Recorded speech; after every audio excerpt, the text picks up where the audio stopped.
Hello বন্ধুরা, আজকে তোমাদেরকে একটা মোচার তরকারি করে দেখাবো। চিংড়ি মাছ দিয়ে করব। এইখানে কি কি জিনিস নিয়েছি সব বলে দিচ্ছি। এইখানে নিয়েছি মোচাটাকে সেদ্ধ করে রেখেছি হলুদ দিয়ে, নুন দিইনি, হলুদ ছাড়াই, এই নুন ছাড়াই হলুদ দিয়ে সেদ্ধ করে রেখেছি। এইখানে আলু কুচিয়ে রেখেছি, একটা বড় মাপের আলু। তার সঙ্গে চিংড়ি মাছ নিয়েছি, চিংড়ি মাছটা নুন হলুদ মাখানো। আর এখানে কিছু মশলা নিয়েছি, এখানে কিছু মশলা নিয়েছি। তেজপাতা নিয়েছি ফোড়নের জন্য, তেজপাতা একটা আর শুকনো লঙ্কা একটা। আর এখানে নিয়েছি 5 ফোড়ন। আর তার সঙ্গে গুঁড়ো মশলা নিয়েছি, 1/2 চামচ গুঁড়ো হলুদ, 1/2 চামচ লঙ্কার গুঁড়ো, 1 চামচ জিরে গুঁড়ো, 1 চামচ ধনে গুঁড়ো, আর স্বাদ মতো নুন। এই হচ্ছে মশলা। আর চলো এখন রান্নাটা শুরু করি।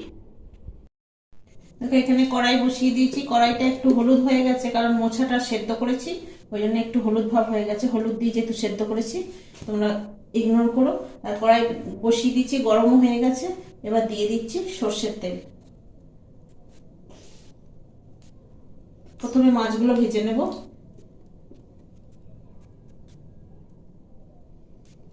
তেল গরম হয়ে গেছে, এবার চিংড়ি মাছগুলো ভেজে নিচ্ছি।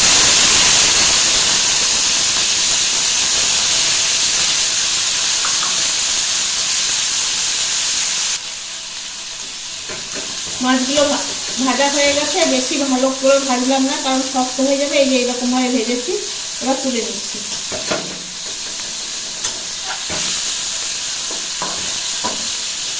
সর্ষের তেল,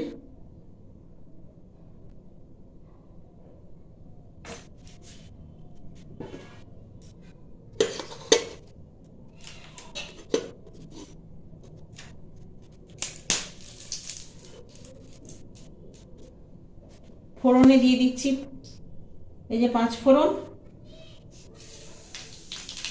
শুকনো লঙ্কা, তেজপাতা।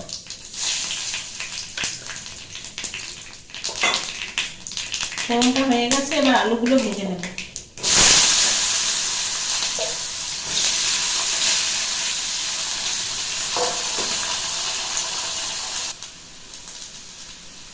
একটা টমেটো দিয়ে দিচ্ছি। এবার এই যে এখানে মোচাটা সেদ্ধ করে রেখেছি, মোচাগুলো দিয়ে দিচ্ছি। এখানে সব মশলাগুলো দিয়ে দিচ্ছি, লঙ্কা গুঁড়ো, হলুদ গুঁড়ো, ধনে গুঁড়ো, জিরে গুঁড়ো আর নুন, স্বাদ মতো নুন আছে, দিয়ে দিচ্ছি সব। এবার ভালো করে কষিয়ে নেব।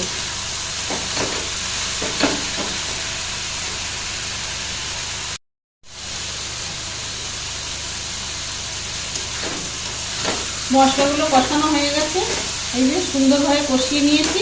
এবার হালকা অল্প একটু জল দিয়ে নিচ্ছি, আলুগুলো সেদ্ধ হওয়ার জন্য অল্প জল দিয়ে নিলাম।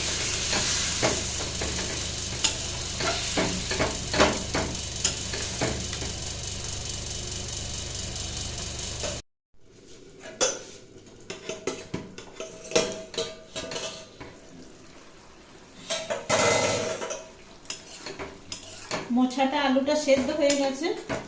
এবার এই যে চিংড়ি মাছগুলো দিয়ে দিচ্ছি।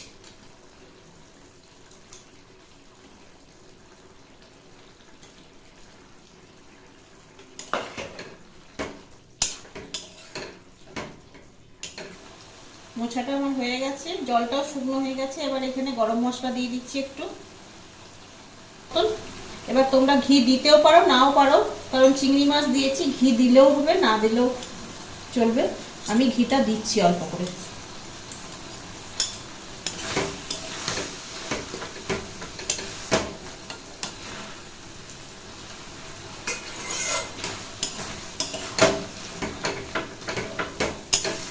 চলো, এবার তরকারিটা আমার হয়ে গেছে, নামিয়ে দেবো। ততক্ষণ আমি বলে দিই তোমাদেরকে, তোমাদের যদি এই রেসিপিটা ভালো লাগে, লাইক, শেয়ার, সাবস্ক্রাইব করে আমার পাশে থেকো। যারা এখনো চ্যানেলটা দেখছো, সাবস্ক্রাইব করোনি, তারা একটু দয়া করে সাবস্ক্রাইব করে দিও।